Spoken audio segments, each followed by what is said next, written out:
નમસ્કાર મિત્રો, અત્યારે એક વિડીયો એસપી હિન્દુસ્તાની તરફથી એવો સોશિયલ મીડિયામાં વાયરલ થઈ રહ્યો છે જેને જોઈને તમે પણ ચોંકી જવાના છો. નમસ્કાર, હું સુરજ પ્રજાપતિ દોગોજી ન્યૂઝની અંદર તમારા સર્વ મિત્રોનું હાર્દિક સ્વાગત કરું છું.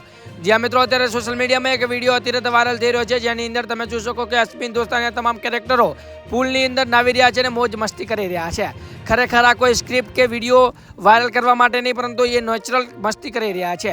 જેવી રીતે વિડીયોની અંદર દેખાવા મળે છે કે આમ સામે એસપી હિન્દુસ્તાની ટીમો છે જે વિડીયોની અંદર કોઈને કોઈ જગ્યાએ ઝઘડો હોતો છે, પરંતુ તમે જોઈ શકો છો કે આની અંદર નેચરલ રીતે તે ઝઘડી રહ્યા છે અને મસ્તી પણ કરી રહ્યા છે. આ વિડીયો સોશિયલ મીડિયામાં વાયરલ થતાં ઘણા લોકો કોમેન્ટ કરી રહ્યા છે. ખરેખર અસલી માયના જિંદગીના તમે સમજી શકો છો, તમે ખૂબ મોજ કરી રહ્યા છો. તમારું નામ ને ગામ કોમેન્ટમાં લખતા જજો, જેથી કરીને આવનારા વિડીયોની અંદર હું તમારું નામ ને ગામ પણ લખી શકું, તો તમારું નામ ને ગામ પણ લખતા જજો. બાકી આ વિડીયો વિશે શું કેવું છે કોમેન્ટમાં તમારો પ્રતિભાવ આપજો. બાકી આ વિડીયો અત્યારે સોશિયલ મીડિયામાં અત્યારે વાયરલ થઈ રહ્યો છે, જેની અંદર તમે જોઈ શકો છો કે અલગ અલગ પ્રકારના લોકો પોતાનું જીવન જીવી રહ્યા છે, પરંતુ અત્યારે એસપી હિન્દુસ્તાનની વાત કંઈક અલગ છે. આખી અત્યારે એસપી હિન્દુસ્તાનની ટીમ કોમેડી તરીકે અત્યારે ફેમસ છે અને કોમેડીની અંદર પોતે ખૂબ જ નામના અને ચાહના મેળવે છે.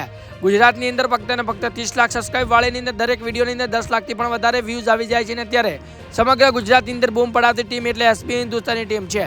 કોઈ જગ્યાએ એમની ઇવેન્ટ હોય તો હજારોની ભીડની અંદર લોકો જોવા મળે છે અને હજારો લોકો એમની સાથે એક ફોટો પડાવવા પણ તરસી જતા હોય છે. આના વિશે તમારું શું કહેવું છે કોમેન્ટમાં તમારો પ્રતિભાવ આપજો. વાઘુપા કે ફોમતા કાકા બંનેમાંથી એક જણાને મળવાનો મોકો મળે તો તમે બંનેમાંથી કોને મળશો એ પણ કોમેન્ટમાં જણાવજો. બાકી વિડીયોને એક લાઇક કરજો, ચેનલ સબસ્ક્રાઈબ કરજો અને હજુ પણ તમે હરિભાની ચા ના પીતા હોય તો હરિભાની ચા પીજો, કારણ કે ધ બેસ્ટ આવે છે ને અનાથાશ્રમ અને વૃદ્ધાશ્રમની અંદર ઉપયોગમાં કરવામાં આવતી એટલે કે હરિભાની ચા હોય છે. મફુ કાકાનું જીવ જરૂર પડે તો મફુ કાકાનું જીવ પણ તમે ઉપયોગ કરી શકો છો. બાકી ચા તો તમે એકવાર અવશ્ય ખરીદીને પીજો. બાકી વિડીયોને વધુ શેર કરજો, તમારા આના વિશે કોમેન્ટમાં તમારો પ્રતિભાવ આપજો. વિડીયોને એક લાઇક કરજો, ચેનલ સબસ્ક્રાઈબ કરજો, બાજુમાં પહેલાં બેલ નોટિફિકેશન ઓલ સેટ કરજો. મળીશું એક નવા વિડીયો સાથે, ત્યાં સુધી જય હિન્દ, જય ભારત.